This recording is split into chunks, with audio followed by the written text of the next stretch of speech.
Okay, got a very short period of time to try and cover a lot of stuff, so hopefully I can get across some relevant information about what our experience has been in Australia. So I guess my point is really that it's really quite important to use an appropriate licensing strategy, and the licensing strategy can really help very effectively drive the implementation of your open access policy. So what we're talking about here, I think we can look at access to information at government data from a couple of points of view, but the one that really has predominated in the work that we have done in Australia from the licensing strategy point of view has been about the relevance to innovation of information flows, and this was highlighted in an important review of our national innovation system in 2008 conducted by a really well-known innovation policy person, Terry Cutler. So what we're really concerned about is enabling information to be accessed, used and reused as part of an innovation strategy. We don't really have, and many countries don't have any fully fledged information strategy or policy.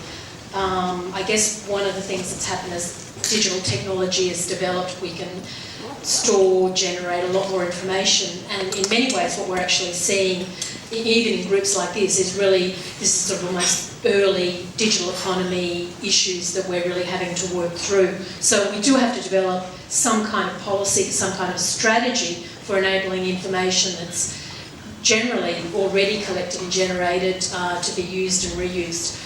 We basically in this report, it was for the first time in Australia that a recommendation was made that we should in fact use open content licensing and particularly Creative Commons licenses, but it didn't differentiate among the different kinds of Creative Commons licenses.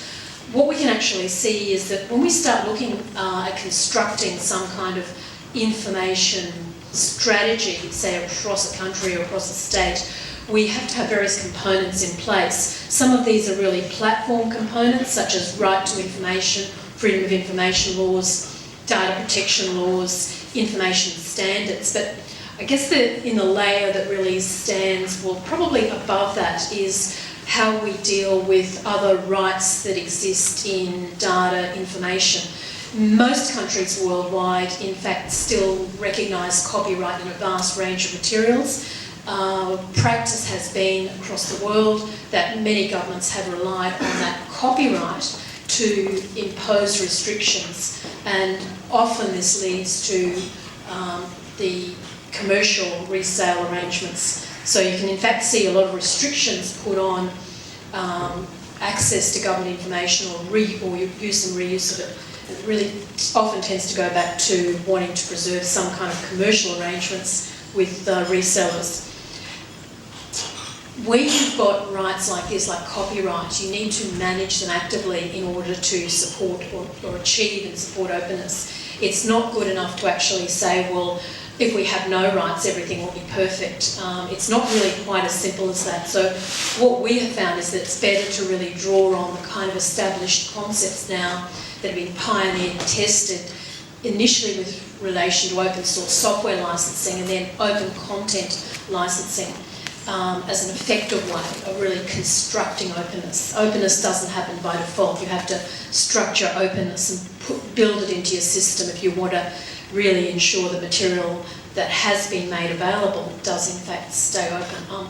Just want to let you know that the process, so I guess really a lot of what we're talking about here today is you've got to begin take some steps. You start travelling down a path. In Australia, this path, in fact, started way before I came into it, which was, I came into it around 2002, 2003, but people who really have actually helped us go into this new area were already talking about this in the mid-1990s, and it probably went back even before that. So, key thing that happened in the end of 2009 was we had the Government 2.0 task force, and it came out with really good recommendations that captured, I guess, the way that thinking in this area was emerging in Australia, made recommendations across a lot of areas. But from my point of view, he made some important recommendations in relation to the licensing approach. So said we should have a declaration of open government, and specifically said that public sector information should be open, accessible, reusable, and it should be free and freely reusable and transformable, and what's more, we should in fact use the Creative Commons by, so the least restrictive of the Creative Commons licenses, as the default for licensing of public sector information. It didn't rule out the use of more restrictive licenses or other licenses within the Creative Commons suite, but it was really quite important because this is the first time where we had actually had a very clear recommendation not only to use the Creative Commons licenses on public sector data, but to use the least restrictive of the Creative Commons licenses. So, what's happened since then? Okay, so who's using Creative Commons? Well, things have happened pretty fast in Australia. So what we've seen over the last few years, probably starting in around 2007, 2008, we've seen many government agencies start using Creative Commons licenses. I'm just going to run you through these. I've got just the illustrations on the slides, but as you can see just from this list, we've got some pretty heavy-hitting departments. So our major statistical agency, the Australian Bureau of Statistics, Geoscience Australia, the Treasury, etc. I'm just going to run you through. We in fact thought that we were getting somewhere when in fact our federal budget papers were released under Creative Commons licenses in mid-2010, and as you can see they're released under Creative Commons by license. The Australian Bureau of Statistics have in fact made these steps. They're one of the agencies probably around the world which are now have got most experience in using Creative Commons licenses. So from 2008 they started releasing all of their statistical publications online, freely downloadable under Creative Commons by licenses. Geoscience Australia, which is the major geoscience institute, federal government agency, has massive amounts of geospatial data. They were good guys. They were actually always in this space, and they were one of the first agencies in Australia going way back as far when I first started really seriously looking at practice in this area, probably back around 2006. They already had direct data downloads from their website, so they must have been one of the first agencies around the world from 2000 to be doing this. They actually adopted CC BY licenses. So when I say these agencies are licensing under CC BY, effectively they have statements up there. If you click into their copyright statements, they're really telling you that by default everything that's made available through this website is available under a Creative Commons BY license. Another major project, our National Water Data Project, all the information that's provided in by the various entities that have got a report about water levels, etc. 200 odd agencies have got to make reports into the federal agency about this, and all of those reports come in under Creative Commons licenses so that they can be passed out to other people. Other projects that researchers in Australia are involved in, such as the Polar Information Commons, have adopted CC BY. So as you can see, all these things that I've showed you so far, so we've got lots and lots of agencies across a whole lot of domains using Creative Commons BY.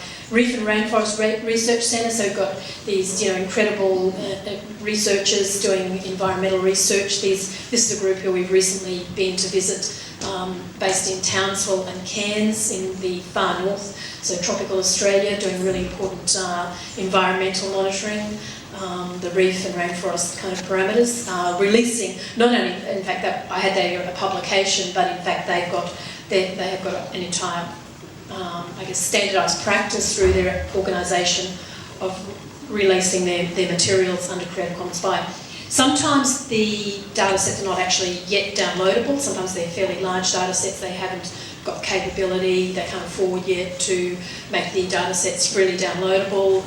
They're moving in that direction, but what you'll actually often find if they don't have the data sets available for download, they've been doing a lot of work on their metadata, and they include the licensing in their metadata details. So here's just some illustrations from Australian Institute of Marine Science, again another tropical science data agency. Some agencies have adopted CC, but they've in fact used the more restrictive licensing terms. What you can actually see, so here's the Parliament of Australia, which has released the whole of the Parliament of Australia website is being reworked. It has been reworked in the last year so that it is under Creative Commons license. We may think that this is still too restrictive, but normally the agencies that have imposed these restrictive licensing conditions, have done it really because it's required, because of their historical, whether legislative or commercial constraints. So I guess that what I would say is that in some cases it's not really available to the agency to just move to the Creative Commons by, and they almost invariably don't do this without pretty good reason. So what we can also see is the Australian Government's Con Law database. So this is the authoritative repository of all federal legislation. And again, it's licensed under Creative Commons, but it is actually licensed under, sorry, I've cut out the page there. I think it's actually under the no derivatives, and maybe the no derivatives license. That they've imposed, I think, 2 additional conditions there. We have talked through agencies who've imposed these conditions, and generally there's effectively no way through that. So this is really where we need a further development of information policy, I guess, to address some of the constraints, which, as I said, may actually be in legislation, or they may be due to existing long-standing commercial arrangements with parties that, such as publishers, which are reselling the data that they obtain from government. There are also some pretty good examples developing of this kind of Creative Commons licensing being applied, where people can upload material to websites, and one is ABC's. So this is the Australian Broadcasting Corporation, which is our national broadcaster, has got some pretty interesting projects where they're getting users to contribute their own content, and what they're doing here is giving people the option of licensing in under any of the Creative Commons licenses, or in a general, more traditional, more restrictive license, or indeed making it available if it is without copyright as a public domain item. We can also see the universities throughout Australia have been establishing open access repositories for journal articles, and now they're increasingly setting up repositories for research data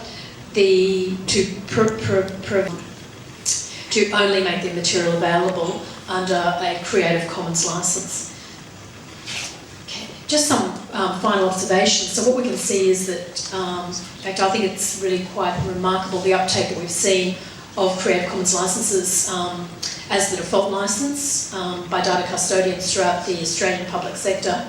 It, as I said, covers a range of information domains and with materials in a range of formats, from printed reports, journal articles, to fully downloadable data sets on the Geoscience Australia and Australian Bureau of Statistics sites.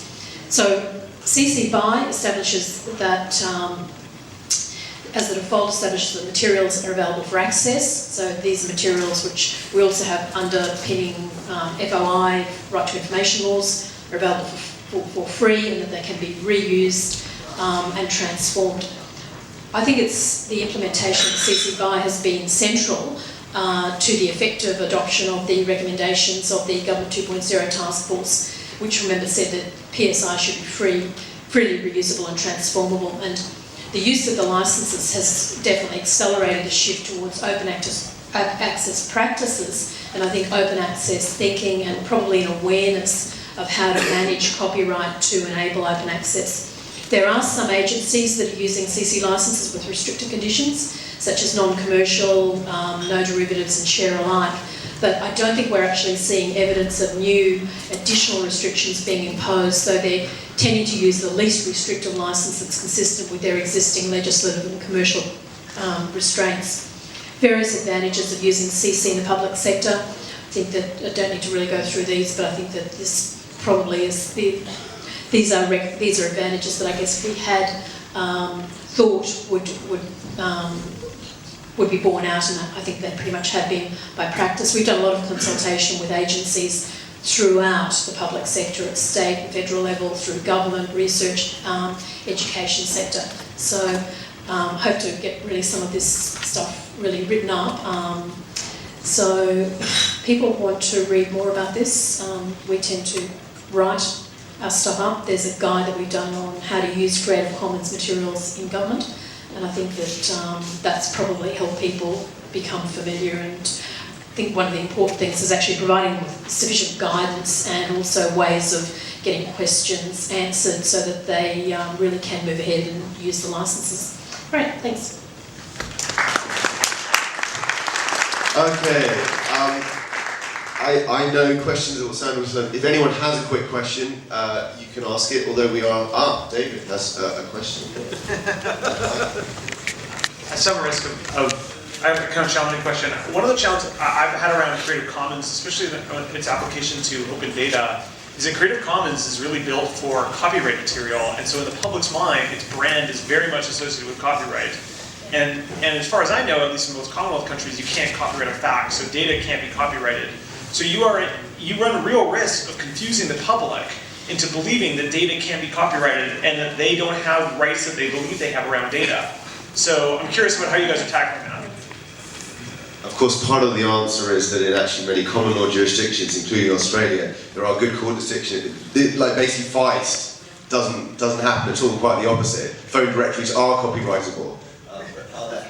That's right. I think the reality is it's really important to draw the distinction between mere facts, mere information not being copyrightable. The reality is that, this sort of like, we've got to really distinguish on the one hand. I don't want to turn this into a copyright lecture, but you've got to really distinguish between just the mere facts and really something that has actually become, I guess, a complex, organised collection, a clever kind of piece of work.